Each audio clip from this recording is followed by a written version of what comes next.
قرية باليرتك خطبتي قرية انت صناعي وحدين بقى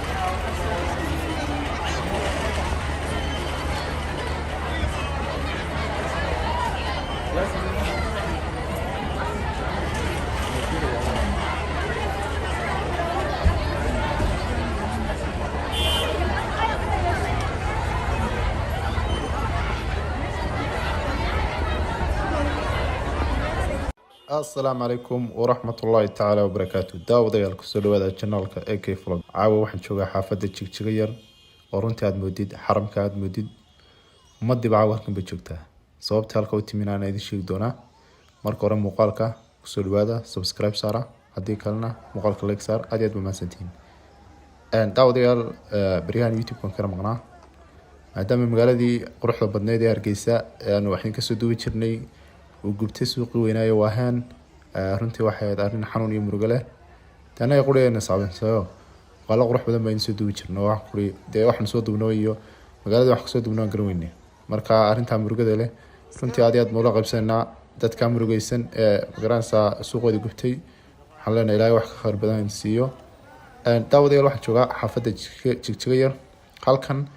ومهرات لده $1 بلاس وحفلة بدن كينو واحد كاركتين يوتيوب كي ملاسة كاركتين runtii wax ka jira saxmad iyo ciriiri fara badan dadkii magaalada joogay badankooda ayaa caawa goobtan isugu yimi sababta halkan yimaadeen waxa weeyaan inay wax iibsadaan dadkaas oo dhan waxay doonayeen inay wax iibsadaan meesha waa la xidhay sababta loo xidhayna waa salaada cishe ayay gaadhay marka dadkii waa la celin kari laayay dadkan meesha isku ciriiriya qof kasta wuxuu doonaya inuu wax iibsado meheradana waxa la dhahaa $1 plus alaaba iibinaysa waa $1 ilaa $5 wax meesha yaala waa $1 ilaa $5 shayga ugu jaban $1 ka ugu qaalsana $5 iyo inta u dhaxaysa waa fikrad iyo idea iyo maskax la isku dhaafay runtii waa cajiib dad bay soo weydiiyay ugu dhahaa ka waran magaalada Hargeysa businesskeedu waa sidee ganacsigeedu waa sidee magaalada Hargeysa haddii aad idea wadatid waad ka shaqaysan karaysaa wala waa $1 siatid haddii aad idea wadatid si fiican ayaad lacag uga helaysaa uga shaqaysan karaysaa laakiin haddii aad maskax wadan yani haddaad fikrad la imaan malaayiin $, haddaad siatid waxba ma ka qabsan karaysin lacagtuna khasaarun bay ku gelinaysaa marka meherad waa la xidhay bal magaalada ayaan si guud muuqaal idinka yara duubaya caawa xaafada Jigjiga yar oo aad moodid markii horeba ciriiri ahayd markii horeba dad ku badnaayeen iminkana ay isugu yimaadeen dadkii hore ka badan magaalada jaamka aan la socon karaynin waad aragtaan qaabka u eg tahay runtii ma sha Allah xaafadu waxay noqotay xaafadaadu camiran oo suuqi weynaa magaalada Hargeysa uu gubtay suuqi waahan marka dadkii suuqa hoose u dhaadhici jiray wax ka soo iibsan jiray ayaa caawa aan meel la aadin oo doonayay inay dukaamadan iyo meelaha ka dukaamistaan inkastoo aan meherada kale ee suuqa ama kuwa ku yaala xaafada Jigjiga laftigeedu aan sidaa ciriiri u ahayn laakiin adduunka maskax iyo fikrad ayaa lagu kala tagay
daawadayaal waxaan filayaa inaanan idin sheegin meesha saxda ah ay mehradani kaga taalo xaafadda Jigjiga yar.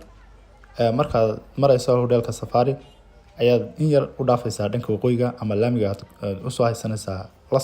soo lexda ee Safari hormara aad in yar sii haysanaysaa. Kaas ay horta ku taala gaar ahaan wuxuu dhowdahay hoteelkii la oran jiray Shayba Hotel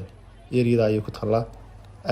Dadka badankoodu meesha waxay yimaadeen inay wax iibsadaan laakiin eriyada waxa isku jaray dumar baa isku jaray oo aad uga tiro badan ragga meesha jooga doonayeen inay meesha galaan oo wax iibsadaan. Marka raggu fursadooda ay iska sugayaan